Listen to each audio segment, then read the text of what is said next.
সিনেমার বিষয়ে বলবো, ঈদের জন্য একটা সারপ্রাইজ আছে। আমরা যারা এখানে কাজ করি, শুধু আমরা কলিগরা না, যে আর্টিস্ট টু আর্টিস্ট সেটা না, আসলে সবাই মিলে আমরা একটা পরিবার। আমরা একটা শো করে আসলাম কাতার এম্বাসির আয়োজন এবং হ্যালো সুপারস্টারের, এবং আলহামদুলিল্লাহ একটা খুব ভালো শো অনেক দিন পরে আমরা করে আসলাম। এবং আমাদের প্রবাসী ভাই বন্ধুরা যারা আছেন, বোনেরা যারা আছেন, তারা আসলে যেই পরিমাণ আমাদের সবাইকে পছন্দ করেন, এবং তাদের যে একটা অনেক বড় কন্ট্রিবিউশন আছে আমাদের সবার প্রতি। শুধু কাতার বলে বলছি না, প্রবাসী যারা রেমিটেন্স যোদ্ধা, যারা কিনা আসলে আমাদেরকে প্রতি মুহূর্তে উন্নতির দিকে নিয়ে যাচ্ছে, কিংবা আমাদেরকে সার্ভাইভ করবার জন্য যেভাবে করে তারা সাপোর্ট করে যাচ্ছে, তাদের জন্য কিছু করতে পারার সুযোগটা আসলে অনেক বড় বিষয়। এবং সেই সুযোগটাতেই আমরা গিয়েছিলাম, এবং সেখানে আসলে তাদের যে ভালোবাসা এবং তাদের যে রেসপন্স পেয়েছি, সেটা আসলেই ভাষায় প্রকাশের মতো না।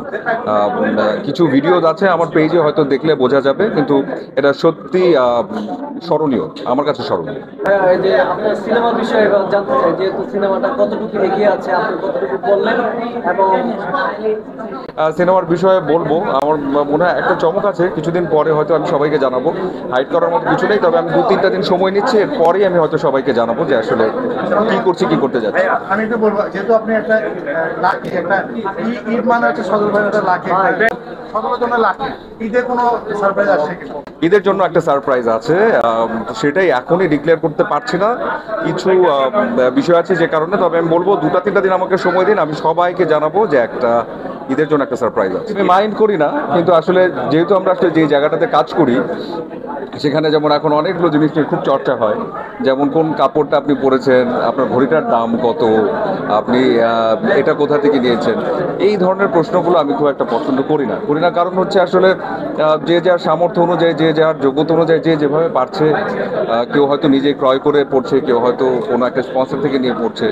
তো আমার কাছে মনে হয় যে কিছু প্রশ্নের উত্তর না দিই, এবং ওই যে ভাইরাল ক্রাইটেরিয়ার বিষয়টা থেকে সেটার মধ্যে আমি যেতে চাই না, ওখান থেকে দূরেই থাকতে চাই। আপনি কিভাবে এখনো এত ফিট আছেন? যদি এটা বলে এটা সবাই বিশ্বাস করবে কিনা আমি জানি না। হ্যাঁ, এটা সত্যি যে আমার একটা মেইনটেন্স লাইফ আছে একদম। আমি চেষ্টা করি আসলে সেটার বাইরে না যেতে, কিন্তু এটার চাইতে অনেক বড় বিষয় আমার কাছে মনে হয় যে আমি এই যে যারা এখন সামনে আছে, যারা এখানে নাই, যারা আমাদের এই কাজের সাথে সম্পৃক্ত, দর্শক থেকে শুরু করে আমার আত্মীয় স্বজন পরিবার, আমি সবার অকুণ্ঠ ভালোবাসা এবং দোয়া পাই, এবং এটা আমি সবার চোখ দেখলে আমি বুঝি। এবং সেটার যে একটা অনেক বড় বরকত, সেটা হয়তো একটা প্রমাণ, আমি বিলিভ করি। এটার ঊর্ধ্বে আসলে কিছু না। আপনি যদি একটু মন থেকে ভালো থাকতে পারেন, শান্তিতে থাকতে পারেন, আপনি আসলে ভালো থাকবেন। সজল ভাই যদি সকালে হঠাৎ ঘুম থেকে উঠে দেখে যে তার বিয়ের আয়োজন করা হয়েছে, বিয়ে করতেই হবে, সজল ভাই কি করবে? সকালে বিয়ে করতেই হবে, আয়োজন অলরেডি, সবাই রেডি, বরযাত্রা রেডি। তাহলে যার সাথে আসলে বিয়ে হওয়ার কথা সে আমাকে মারবে, তো সেটা না করে আমি তখন বলবো প্লিজ একটু থামো, ওটা না হলে তাহলে এখানে আসবে না। বিষয়টা এটা না, আমার কাছে মনে হয় যে বড় পর্দা সিনেমা, আমাদের সকল আর্টিস্ট আমরা যারা কাজ করছি সবার জন্য আসলে স্বপ্নের একটা জায়গা। এবং এই জায়গাটাতে আসলে আমি বরাবরই একটা জিনিস চেয়েছি যে খুব বেশি সংখ্যক কাজ করব সেটা না, যে কটা কাজ করবো সে কটা যেন আসলে দর্শক থেকে শুরু করে আমরা নিজেরাও যারা আছি সবাই যেন পছন্দ করতে পারি, মনে রাখতে পারি, তেমনই কিছু কাজ নিয়ে আসি। এবং সেই জায়গা থেকে আমার কাছে মনে হয় যে কোনো কিছুই দেরি না, বরং হয় না, বুঝে শুনে হয়তো আরও, যদি এমনও হয় যে বছরে 1-2 করে করছি, তাতেও আমার কোনো আপত্তি নেই, কিন্তু ভালো ভালো এবং শুধু ভালো কাজটাই করতে। প্রোগ্রাম হোস্টিং করা হয় না বহুদিন, সেটা এখনও বলতে পারছি না। এখন হাতে যে কাজগুলো আছে সেগুলো যদি করতে চাই, তাহলে এই বছরটার মধ্যে সেই সুযোগ আমার একদম নাই। তবে যদি আবারও কখনো তেমন কোনো একটা, কারণ সেই কাজটা যেভাবেই বলি না কেন, আসলে টোটাল টিম খুব বেশি একসঙ্গে এফোর্ট দিয়ে একটা কাজ করেছিল, আমরাও নতুন, আমাদেরকে ট্রেন করা হয়েছিল। যদি ওরকমভাবে একটা কিছু আবারও প্ল্যান হয়, তাহলে হয়তো এই বছর না, সামনের দিকে কখন।